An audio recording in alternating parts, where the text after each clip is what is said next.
स्वागत है बच्चों, एक बार फिर से हमारे यूट्यूब चैनल पर। और आप देख रहे हैं आर केवल एजुकेशन, जिस पर हर प्रकार की जानकारी आप प्राप्त होती है। तो आज मेरे पास अर्धवार्षिक परीक्षा का वैसे गणित का कक्षा 10वीं का एक ओरिजिनल पेपर, रियल पेपर है जो लीक हो रहे हैं उनमें से है। ओके, तो जैसा कि आप जानते हैं कि पूर्णांक 80 का होता ही है और आपका समय रहता है 3 घंटे का। तो मेरे पास क्वेश्चन के आंसर्स भी हैं आज। फुल आंसर्स नहीं है, लेकिन स्टार्टिंग के 5 क्वेश्चन जो होते हैं ना आपके 40 नंबर तक के 42 नंबर तक के सारे हैं। आप बिल्कुल अच्छे आराम से बैठिए, अच्छे से वो कीजिए, पढ़िए इनको, तुरंत याद हो जाए आपको। ओके, सुबह आपको 1:30 बजे 12:30 पे आपका पेपर होता है। ये पेपर मिल जाएगा, तो अच्छे से आप इसको प्रैक्टिस करके जाइए। ओके, चलिए शुरू करते हैं। मैंने किसी देरी के पहला क्वेश्चन देख लेते हैं। पहला क्वेश्चन है सही विकल्प में कि दो संख्याएं ए और बी इस प्रकार हैं कि a into B is equal to 32 और एलसीएम देखा जाए तो 8 है, तो एचसीएफ क्या होगा? तो इसका क्या आंसर हो जाएगा आपका? एचसीएफ हो जाएगा आपका 4। ओके, ए इसका सही आंसर होगा। आगे बढ़ते हैं। दूसरा क्वेश्चन है कि यदि किसी द्विघात बहुपद a square plus b x plus c के शून्यक ए और बी हों तो ए प्लस बी का मान होगा कितना होगा? तो इसका आंसर क्या हो जाएगा? ए बटा बी, ये पहला ही हो जाएगा आपका। तीसरा है कि यदि ए वन बटा a two equal to b one बटा बी टू इक्वल टू नहीं है सी वन बटा सी को तो सी टू के, तो रैखिक समीकरण युग में a one x plus b one y plus c one equal to zero, तो a two x plus b two y plus c two equal to zero होगा।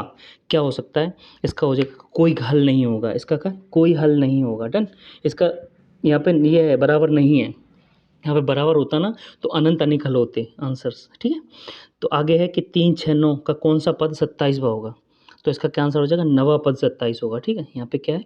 9वां पद 27 हो जाएगा।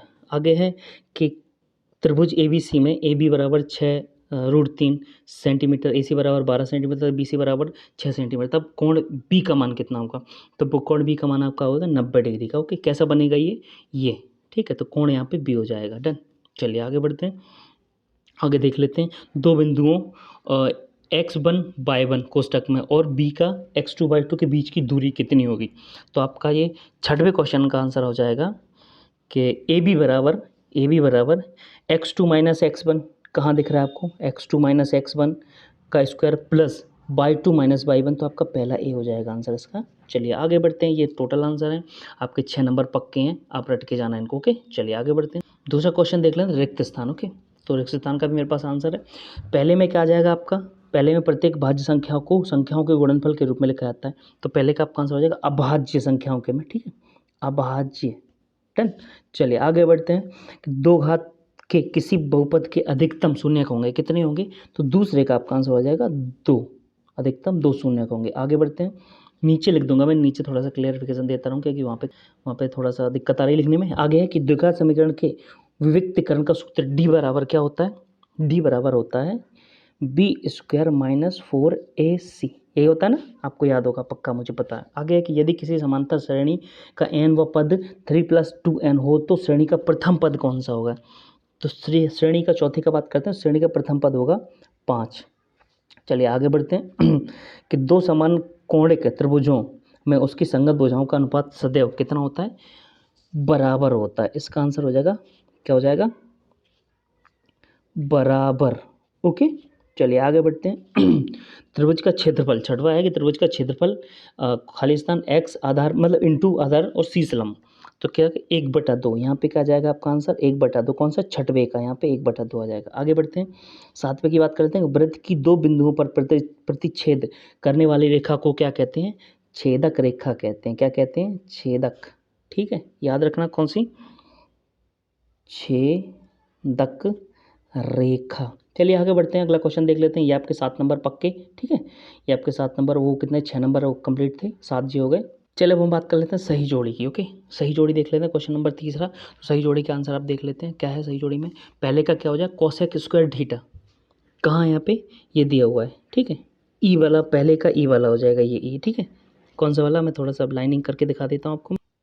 चलिए देख लेते हैं आगे सही जोड़ी का। पहले का क्या हो जाएगा? पहले का आपका हो जाएगा cos sec square theta. Okay, पहले का आपका आंसर हो जाएगा cosec square theta. Sec theta पर क्या होता है? उल्टा होता है, 1/cos। ये इसका हो गया, ये है पहले का हो गया, ये दूसरे को। साइन का हो जाएगा sign square theta plus cos square theta बराबर 1। और 1060 की वैल्यू कितनी होती है? 1060 की वैल्यू होती है √3, ये हो गया। और cos 90 degree 90 minus theta is equal to sine square theta, ये आपका तीसरा हो जाएगा। और लास्ट वाले की बात करते हैं तो आपका ये बचेगा 2। कंप्लीट होते हैं यहाँ पे। ये आपके क्लियर हो गए 6, पहले में 7 मिल गए, पहले में 6, दूसरे में 7, तीसरे में 6। अभी आगे बढ़ते हैं, अभी आगे की बात कर लेते हैं। तो एक शब्द एक वाक्य में उत्तर देना है, ठीक है। अभी बता देता हूँ। पहले है कि दिए गए चित्र में बहुपद पी एक्स के लिए y equal to P X का ग्राफ नीचे आकृति में दिया गया है। तो हम ग्राफ देख लेते हैं पहले। ये हमारा ग्राफ दिया गया है, उसमें क्या करना है आपको, उसका क्या निकालना है।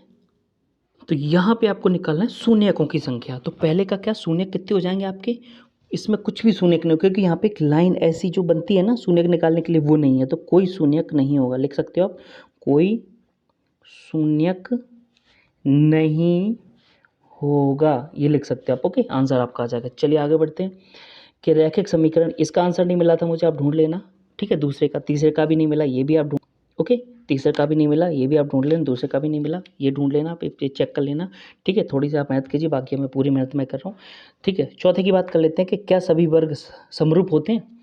बिल्कुल, इसका आंसर हो जाएगा हाँ, ठीक है। पाँचवें की बात कर लेते हैं कि व्रत क्या है, व्रत की स्पर्श रेखा व्रत को कितने बिंदुओं में स्पर्श करती है। तो एक बिंदु पर एक डाल देना, ठीक है, एक। ये आपके आंसर हो गए 2 के। आगे का नहीं, क्लियर नहीं है, ठीक है। और ये दोनों भी नहीं मिले। पाइथागोरस प्रमेय का कथन, आपको क्या लिखा है, पाइथागोरस प्रमेय का कथन लिखना है आपको। अगर आप पाइथागोरस प्रमेय लिखते हैं तो उसका कथन भी आपको मिल ही जाएगा। चलिए आगे बढ़ते हैं। अब हम बात करते हैं सत्य सत्य पे, ओके। चलिए, पहला है कि दो धनात्मक पूर्णांक ए और बी दिए रहने पर ऐसी अद्वितीय पूर्ण संख्या क्यू और आर विद्यमान है। तो इसका क्या हो जाएगा, क्या सत्य है या असत्य है। पहला आपका आंसर हो जाएगा बिल्कुल सही, पहले का आंसर हो जाएगा, पहले का आंसर सही होगा। दूसरे की बात कर लेते हैं, दो चरों में एक रैखिक समीकरण के अनेक हल होते हैं। क्या सही बात है, ये गलत है। दूसरा है, तीसरा है कि यदि किसी द्विघात समीकरण में विविक्तकर का मान शून्य हो तो उसके मूल वास्तविक और समान होंगे। क्या तीसरे का आंसर सही है, जी बिल्कुल, तीसरे का आंसर आपका सही हो जाएगा। चौथा देख लें, श्रेणी 2, 2 का 2 फिर -2 एक समांतर श्रेणी है। क्या ये सही बात है, बिल्कुल ये गलत बात है। चौथे का आंसर क्या हो जाएगा आपका, गलत हो जाएगा। पांचवें का आंसर देख लें, स्पर्श बिंदु में होकर जाने वाली त्रिज्या स्पर्श रेखा के समांतर होती है। स्पर्श रेखा नहीं, ये गलत है, ये गलत हो जाएगा आपका। आगे है कि किसी वृत्त के किसी व्यास के सिरों पर खींची गई रेखा समांतर होती है। सही बात है, बिल्कुल ये आपका सही हो जाएगा। तो आपका पहले का सही है, तीसरे का सही है और लास्ट वाला छठवें का सही है। चलिए आगे बढ़ते हैं। अब हम देख लेते हैं क्वेश्चन आंसर, ठीक है। पहला क्वेश्चन है, किसी परेड में 616 सदस्यों वाली एक सेना की टुकड़ी 32 सदस्यों वाले बैंड के पीछे मार्च कर रही है। मतलब एक बैंड के पीछे मार्च कर रही है, चल रही है। दोनों समूह को समान संख्या बनाने की समान संख्या वाले जो भी ये स्तंभों को मार्च करना है। तो स्तंभों की अधिकतम संख्या क्या होगी जिससे वे मार्च कर सकते हो। इसका आंसर आप ढूंढ लेना, लेकिन मैं दूसरे का आंसर चांसेस बता सकता हूँ कि 505 को अभाज्य गुणनखंडों में गुणनफल के रूप में लिखिए। तो कैसे लिख सकते हैं आप, 505 को ऐसे लिख लिया, सॉरी फिर से वो बता देता हूँ।